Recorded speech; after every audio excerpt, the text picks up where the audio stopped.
Alright, so we're going to a region of the world that we've never been to. We've seen it on TV, we've seen it on the episode of Cops, we've seen it sadly on the news, but today we're gonna venture out to beautiful New Orleans. There you go.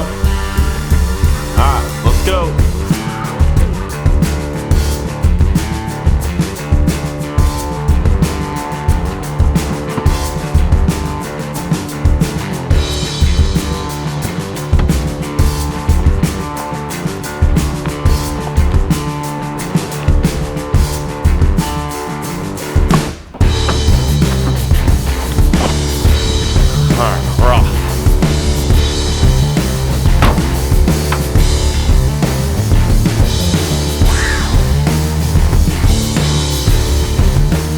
So this is kind of what happens when we don't trust our GPS. No. First of all, no. You should never have to rely on GPS to get anywhere you're going. The GPS told us that there was a road closed, and it took us off of that highway to go around that section. No. You're screwing it all up. We get on Highway 10. We're doing 75 miles an hour. The entire world is doing 75 miles an hour. And Siri quickly interrupts my podcast that I'm listening to and says, exit now, road closed ahead.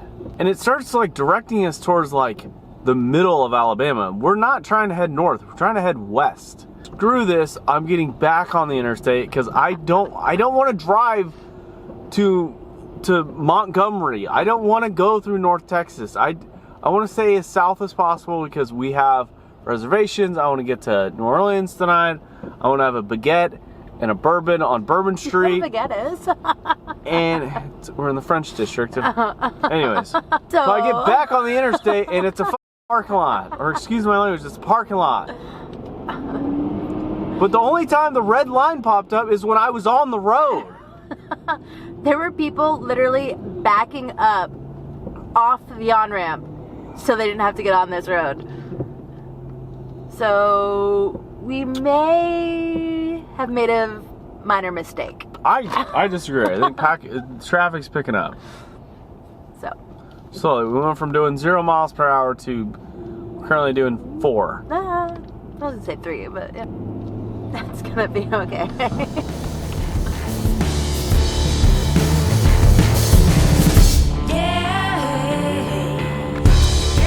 Alright, so we're on our journey, and in order to save some money, we decided we were going to camp occasionally at some different spots that we wanted to visit. And with that, we haven't been able to find any camping stuff. So we're here at the world's largest fish store to see if we can't find, what do we need? Camp stuff?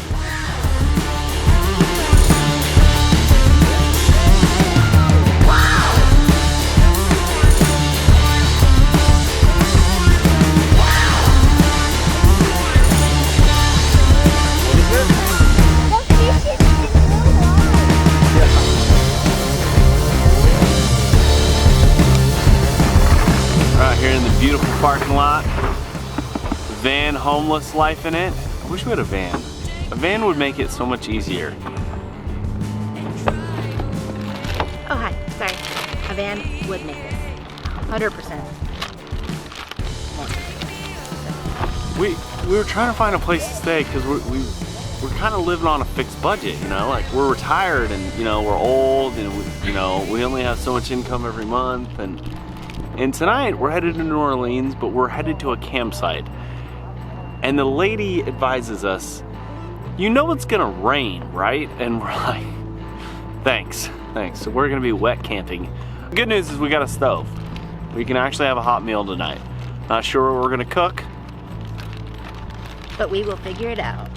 And it's gonna be delicious. I'm excited for it. I'm very excited for this trip.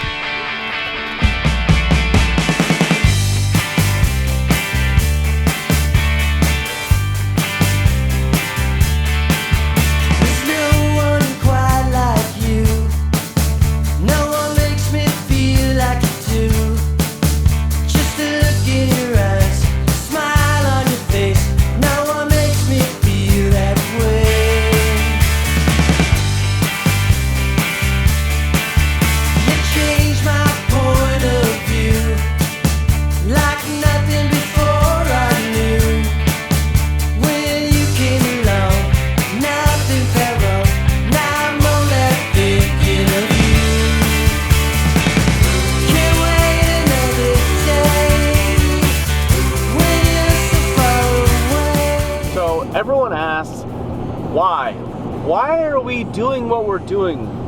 But no one really knows what we're doing. And everyone kind of gets confused when we talk about, hey, we're gonna travel around the world and essentially retire and create travel content. So when we packed everything up, we rented out all of our properties and we hit the road essentially. But we wanted to kind of like, you know, tip it off as like, where do we start this adventure at? And we figured what a great place would be to go and visit Caitlin's sister, brother-in-law, and our nephews in Savannah, Georgia. So we touched the East Coast, the very tip, and now we're traveling through the south of the United States. We're gonna take Highway 10 from Georgia all the way across to California. Then on February 13th, we are gonna jump on an airplane and we are going to fly to Bali, Indonesia.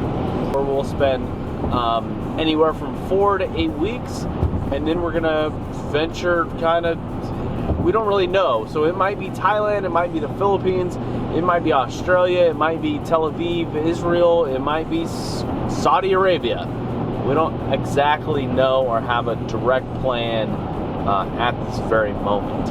So this particular trip, we're spending about 3 to 4 weeks driving across.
Sometimes you got a plan, and sometimes the plans just don't work out how you think they are.